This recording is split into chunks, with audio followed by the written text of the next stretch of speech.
ಚಿಹ್ನೆಗಳ ಲೆಕ್ಕ plus into plus plus, plus into minus minus, minus into plus minus, minus into plus minus into minus plus, 7 3 21,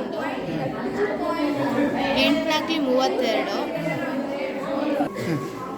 ಇದನ್ನು ನಾವು parts of circle ಅಂತ ಹೇಳ್ಬಿಟ್ಟು ಕರಿತೀವಿ.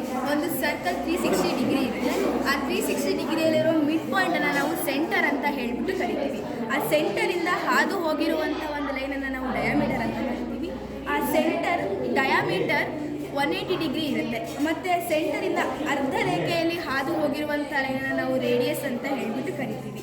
ಮತ್ತು ಡಯಾಮೀಟರ್ ಮತ್ತು ಸೆಂಟರ್ನ ಈ ಮಧ್ಯದ ಭಾಗ ಏನಿರುತ್ತೆ ನಾವು ಅದನ್ನು ಸೆಕ್ಟರ್ ಅಂತ ಹೇಳ್ಬಿಟ್ಟು ಕರಿತೀವಿ.